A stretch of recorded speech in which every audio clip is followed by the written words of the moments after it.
The world was quiet. No missiles. No sirens. Just silence.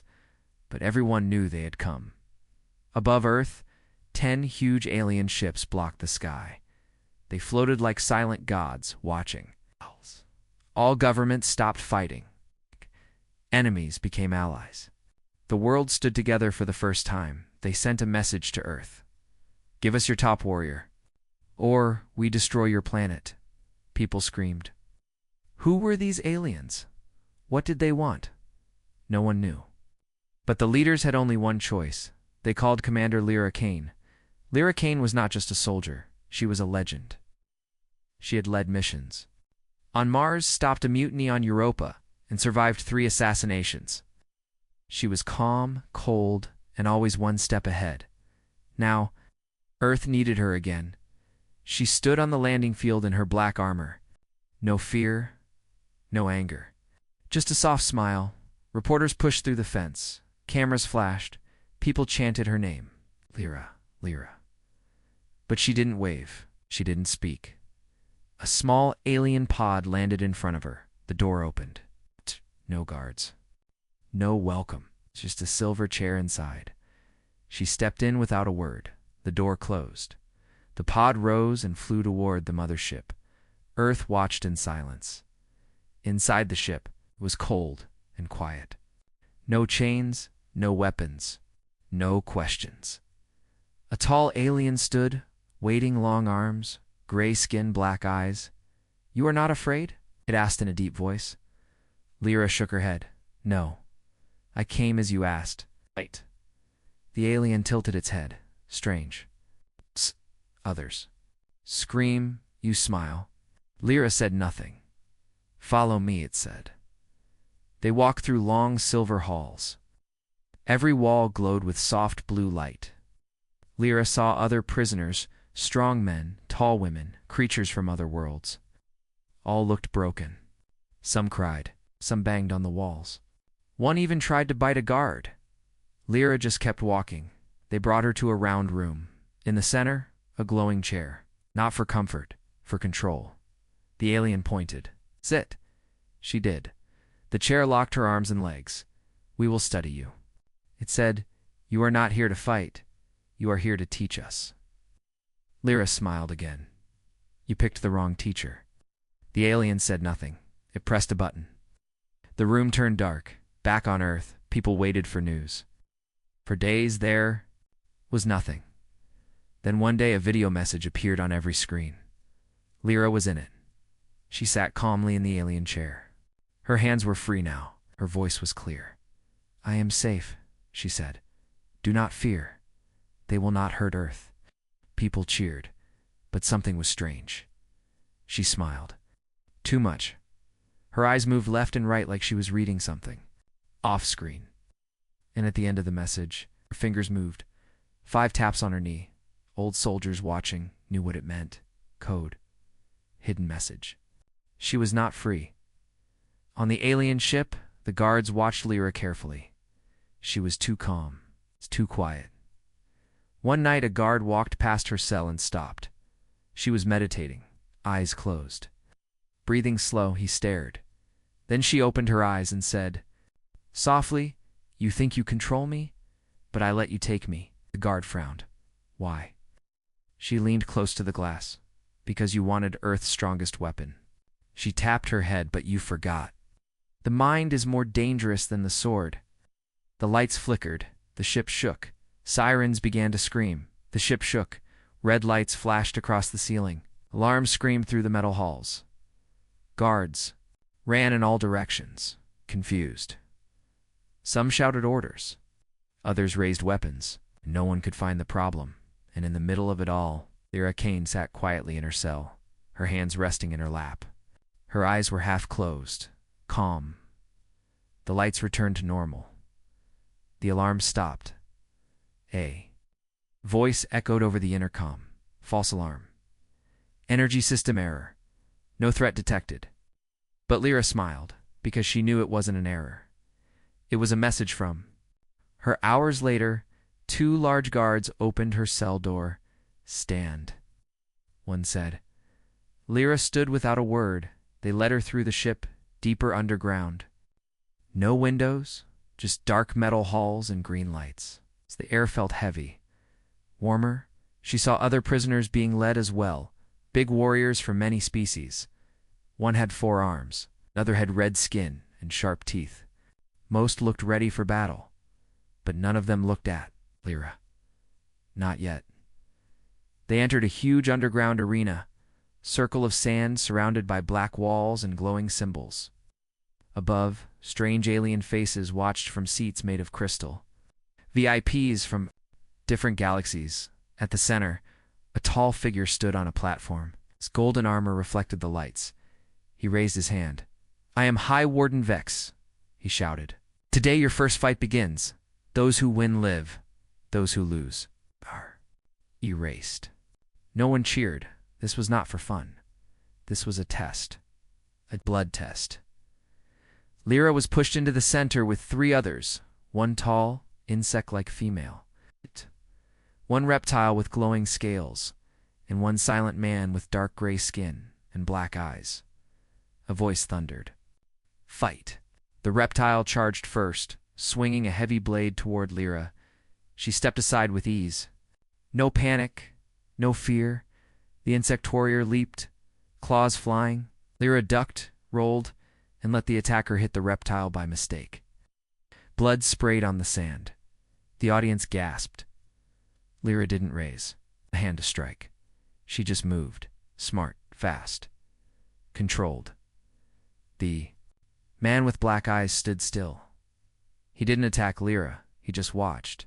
She noticed and gave him a small nod. Minutes passed. The insect warrior collapsed from the reptile's poisoned blood. The reptile was weak now, shaking. Lyra stepped toward him slowly. The crowd waited for her to kill him, but she didn't. She looked up at the alien leaders, then she raised her voice. "No," gasps echoed. "I didn't come here to kill. I came to end your games." The guards raised their weapons, but the High Warden lifted his hand. "Stop," he stared at Lyra, curious. "You refuse to fight?" he asked. "I fight only when I choose to," she replied. "And this is not war. This is a show for cowards," the crowd murmured. The warden smiled slowly. "You may survive one day, but not forever." He waved his hand. The reptile and the gride man were taken away. Lyra was led to a new cell. No window, no bed. Just stone and silence. She sat and waited. In the dark, Lyra whispered to herself, not to stay calm, but to send a message. Her suit, though scanned and checked, still had a hidden transmitter in the boot sole. Her heartbeat, her voice, vibrations, even her eye movements coded messages. On Earth, someone was receiving them, and someone was answering later that night. The cell door opened. It wasn't a guard. It was the gride man from the arena.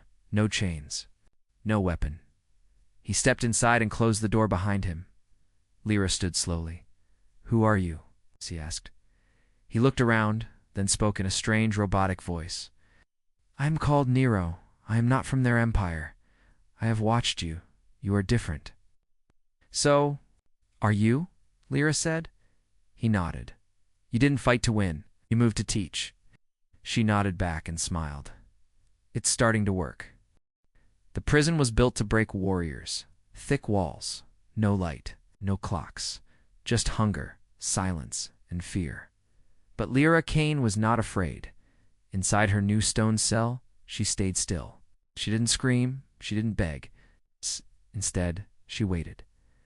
The guards thought she was quiet because she was weak. They were wrong. She was listening and planning. Days passed. Every morning, guards brought her food gray paste and bitter water. And every time Lyra did something strange, she tapped her fingers. 4 taps, pause. 3 taps. Long pause. 1 tap, it looked like boredom, but a WASN. Single quotes. It was code. And not just anyone noticed in the cell beside hers. A large alien with metal skin sat against the wall. His name was Gorath. He had fought in over 100 arenas. No one could beat him. But now, He sat quietly, listening to the walls. He tapped back at first. It was just two warriors testing each other. But soon, it became more. One night Lyra heard a whisper through the vent. "You are human." She leaned closer. "Yes, and you, Xarxi, of the Shattered Moons. What's your crime?" "I refuse to kill a child." Lyra closed her eyes. Another voice whispered through another vent. "You fought in Arena 12. I saw you. You refused to strike." A third voice joined. "They beat you for it, but you smiled." A fourth voice. "Why?" And Lyra whispered, clear and strong, "Because they want us to think we're alone. But we're not." That night, the prison changed. Not loudly, quietly. One whisper at a time. Cells that used to be silent now passed. Messages, names, stories, plans. Lyra was building something stronger than an army trust. High above, the control center warden Vex noticed strange activity. Prisoners were calmer. No fights. No screams, guards said. The humans were too quiet. Vex frowned. He watched the arena footage again. Lyra, moving like a shadow, dodging death, refusing violence. "She's not a soldier," he said. One of his advisors asked. "Then what is she?" Vex narrowed his eyes. "She's a virus. A silent one." Later that day, Vex visited her cell. Alone, he stood outside the door and stared through the glass. "You are changing the prison," said. Lyra looked up slowly. "No, I'm waking it up." "You think unity will save you?" "I think fear is cracking." Vex smiled coldly. "Then let's break the cracks." He waved his hand. That night, the guards entered Lyra's cell. 6 of them. They pulled her out, chained her arms, and dragged her through the dark halls. No one spoke. She was thrown into a new room, small, round, no lights, but it wasn't empty inside. She saw Nero, the quiet man with black eyes from the arena. He sat against the wall, badly hurt. His eye was swollen. One arm hung loose, the door locked behind her. Lyra rushed to him. "What did they do?" "They wanted me to tell them about you," Nero whispered. "I said nothing." "Good," she said. He smiled weak.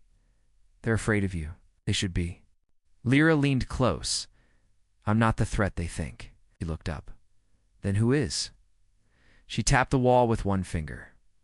"All of us. Together." That night, more taps echoed through the prison. Tap, tap, tap, pause, tap, dash, tap.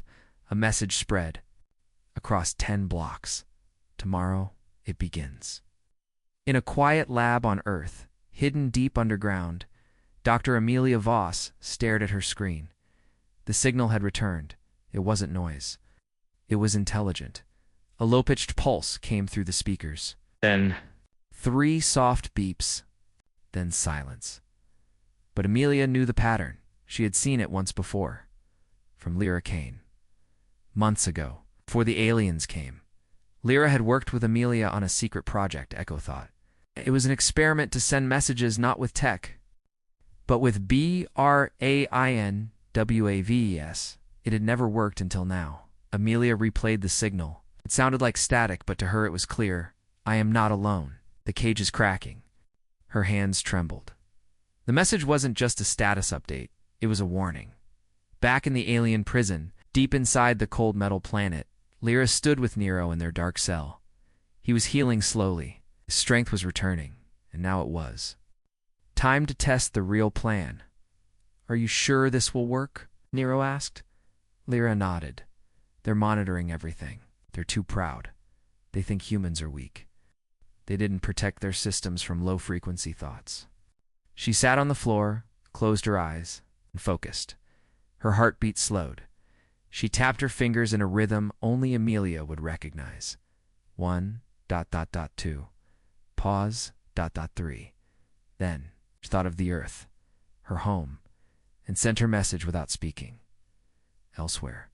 In the prison, Xarxi and Gorath heard the wall taps again. A signal. They tapped back. Others joined. Each tap traveled down the pipes, through old wiring, and into hidden chambers. The message reached every cell. The signal is sent. Now we move together. At the same time, the alien guards noticed something odd. The prisoners were awake. All of them at the same time, but silent, no talking, no shouting, just sitting, watching, waiting. One guard stepped into a cell to scare a prisoner. The prisoner smiled, to calm. The guard backed out. "This isn't normal," he whispered into his In the control center, Warden Vex leaned forward.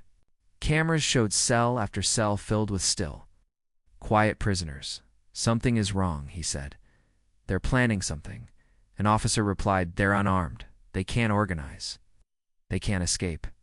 "They have one weapon," Vex said, staring at the screen. Her back on Earth, Amelia made her report to the Global Command Council. She played the strange signal in front of generals, scientists, and politicians. This came from the alien ship. But it's not alien. It's human-coded. Brainwave structure. The generals looked confused. One of them asked, "You think Lyra sent this?"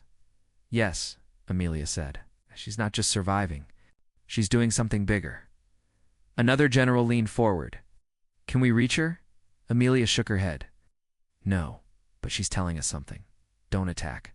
Don't interfere. She has a plan." Inside the prison, Lyra stood in the hallway with Nero. Doors were slowly opening one by one. The guards had no idea. The system had been glitched by Lyra's thoughts. Old power cells overloaded. One section went dark. Zaire, she, and Goroth stepped into the hallway. Others followed, not with weapons, but with purpose. Lyra raised her hand. No one shouted, no one ran. They simply walked forward, calm and silent. The guards, confused by the system errors, froze. They aimed their weapons, but no one attacked. Not yet.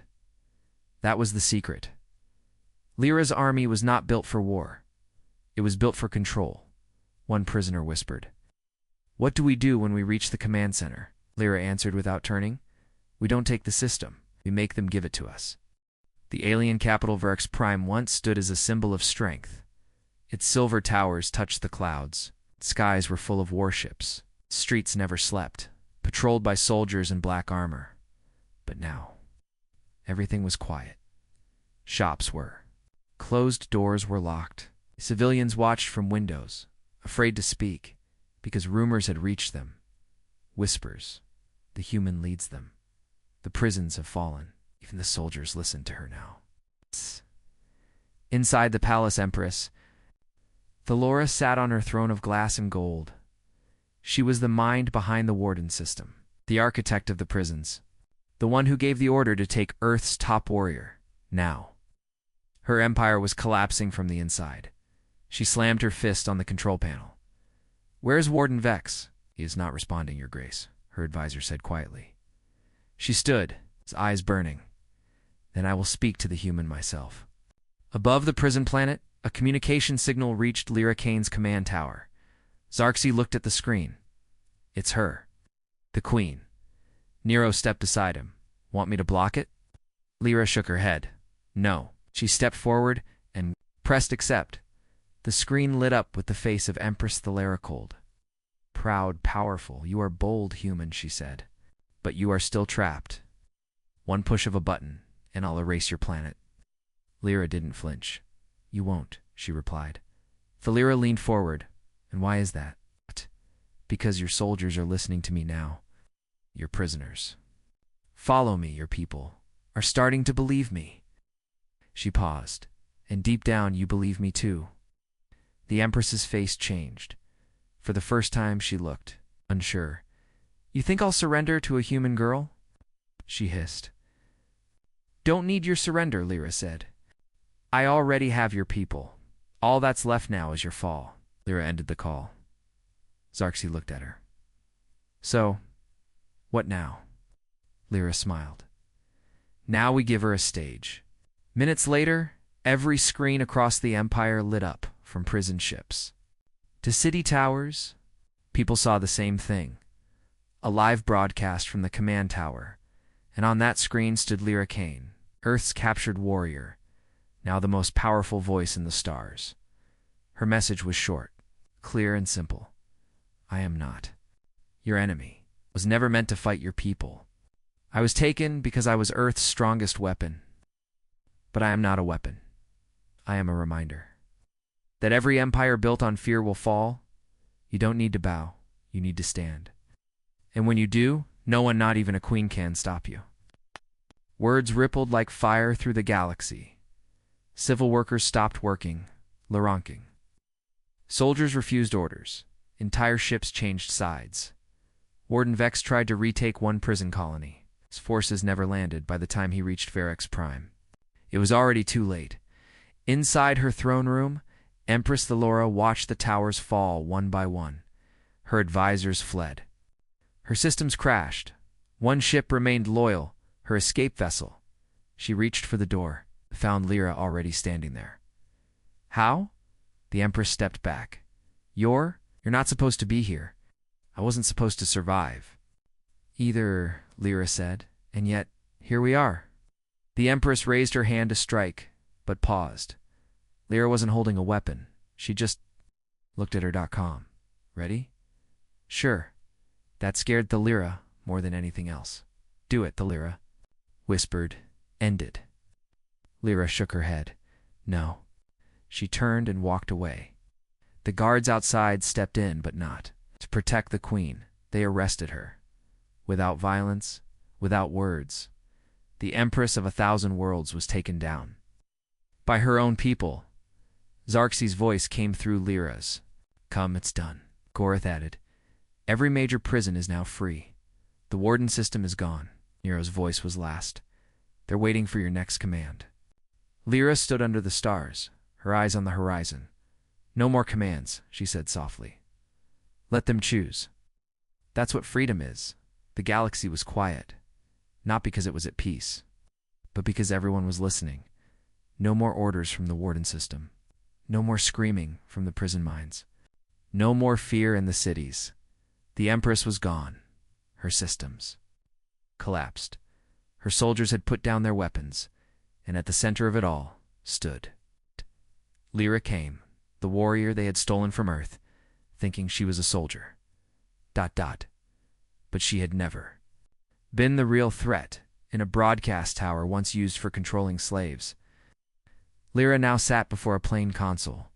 The room wasn't full of lights or guards, just her, a screen showing worlds coming alive. Rebellions turned to councils. Prisoners became leaders. Broken colonies started rebuilding, and Earth was watching too. Dr. Amelia Voss sent a private message from the old lab. You did it. You turned the galaxy upside down. Do you want to come home? Lyra smiled at the screen. Not yet. There's one more thing I have to do. Later that day, Nero joined her outside the tower. The twin suns of the prison world were setting, bathing the sky in orange. They're asking for you to take control, he said. To lead something bigger. A new government. A council. Even a fleet. Lyra didn't answer right away. She watched the horizon, where prisoners were building homes with alien tools, laughing with beings who were once enemies. I didn't come here to rule, she said. I came here to stop them from using fear as a system. Nero tilted his head. Then, what now? She looked up at the stars. We teach them to lead themselves. That night, a ship quietly landed near the old prison command tower. It was small, unmarked. From it stepped a child no older than 12, with short hair and calm eyes. She had been rescued from the warden's hidden program. She walked right up to Lyra. Everything worked, she said softly. Lyra nodded. The child added, They still don't know who really started the uprising. Lyra kneeled beside her. They think I led it, she said with a smile. But we both know who really opened the prison locks. The girl grinned. Took me weeks to break their code. Flashback weeks ago. The little girl, hidden inside the deepest cell, was using an old spoon to open a floor panel. Inside, a data line hummed. She linked her stolen memory tool, something she built from food trays and wires. Began typing quietly in the dark. She wasn't strong, but she was brilliant. Lyra had protected her identity the whole time. Let The galaxy believed she was the hero, because the real threat to empires built on control wasn't strength, it was thought. Back in the present, the girl asked, "What now, Commander?" Lyra looked at her and said, "Now I vanish. You, yes. If I stay, they'll build statues. They'll wait for me to lead again.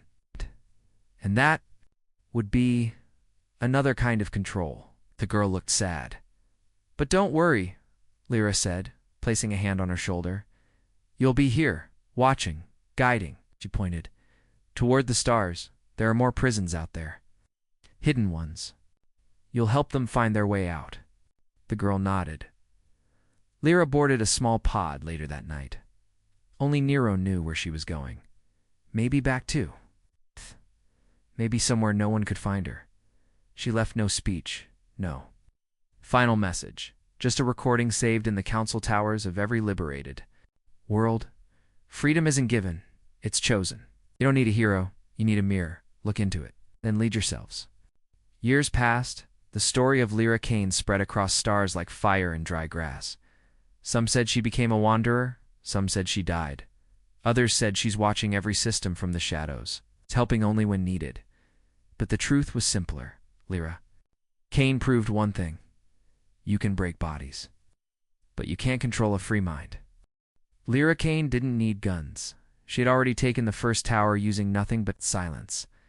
As she and her quiet army moved through the dark prison halls, one thing was clear. The guards were nervous. They didn't understand why the prisoners weren't attacking. They were waiting for screams, for chaos, for blood. But all they got was calm footsteps. In the security control room, 3 guards stood with weapons ready. They had sealed the doors. They watched the cameras. Prisoners filled every hallway, but they weren't fighting. They weren't even shouting, just walking. One guard whispered, "Why aren't they charging?" Another answered, "This is wrong. This feels like a trap." Suddenly, the door hissed open. No explosion, no force. Just Lyra, standing there with her hands behind her back. Behind her, dozens of warriors, Studzark, Nero, Goreth, and more. They didn't move forward. Lyra stepped in alone. "I'm here to talk," she said softly. One guard shouted back, "Or we shoot." She didn't move. "Go ahead," Lyra said.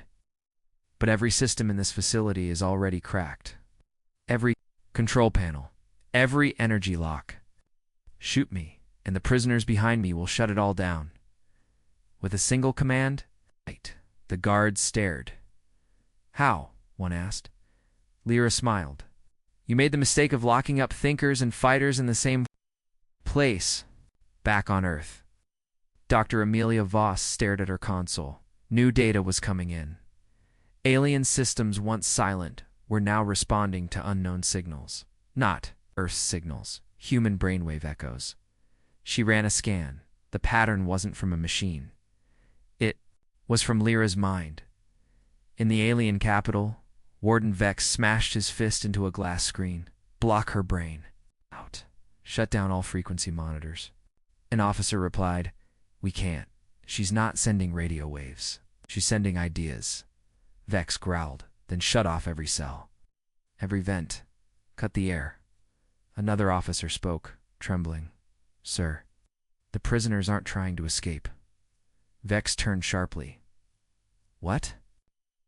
"They're not heading toward the hangars. They're going deeper, toward the core."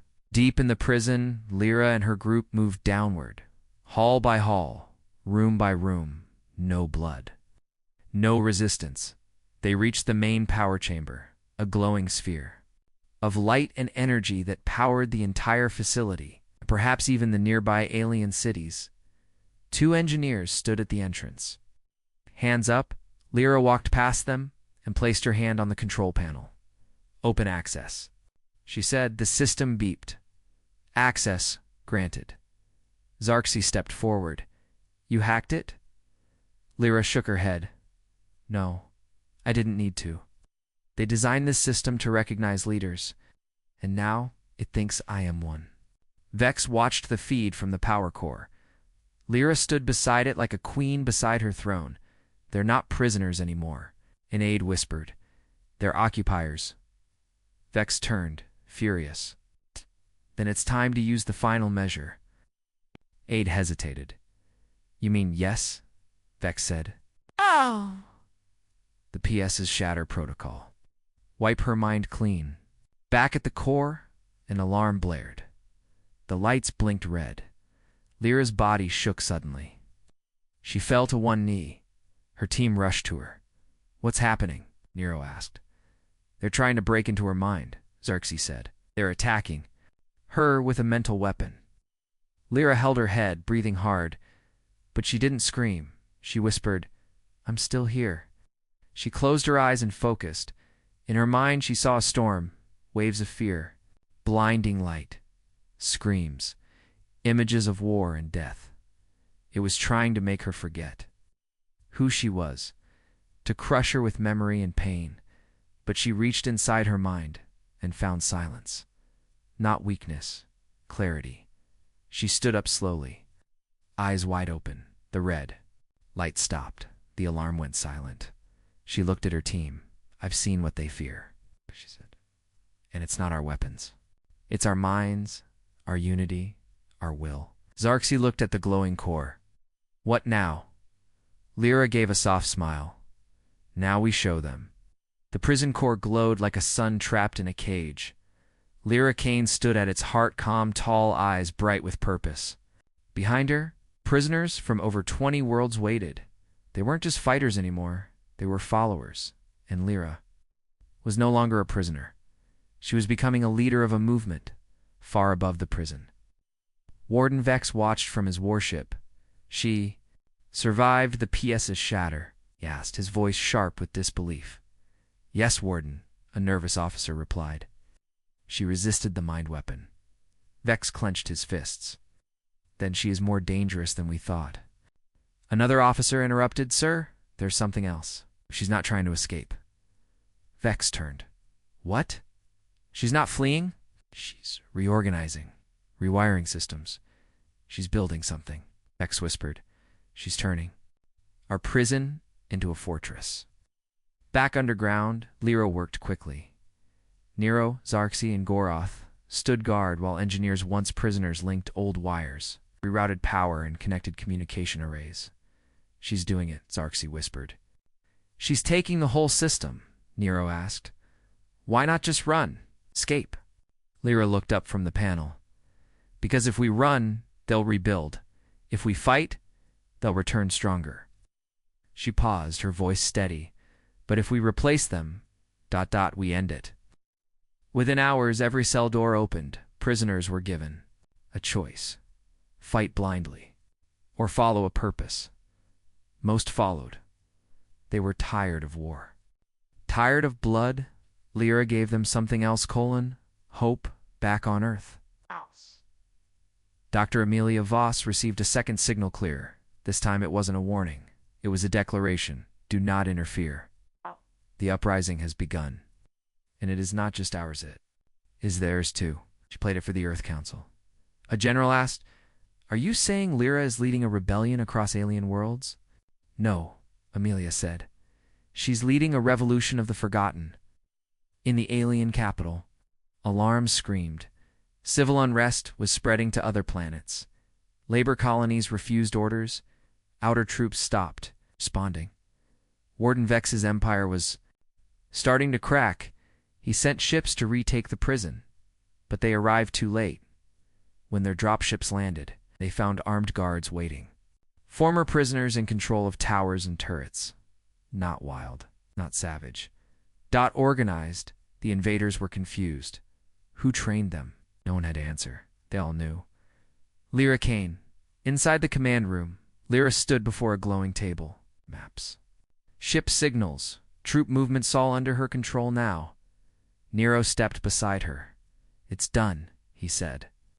We own the sky above the prison. No ships will land without your word. Xerxes entered next. We've sent your message to the other prison planets.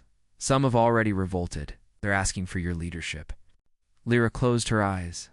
She had come to this prison alone. Now the galaxy was beginning to rise. She opened her eyes again and spoke. Tell them, this is not just revenge. It's not just freedom. This is the beginning of a new order. Far. Above, Vex watched helplessly. His empire wasn't falling by force. It was crumbling from inside, and the one who started it all wasn't even holding a weapon.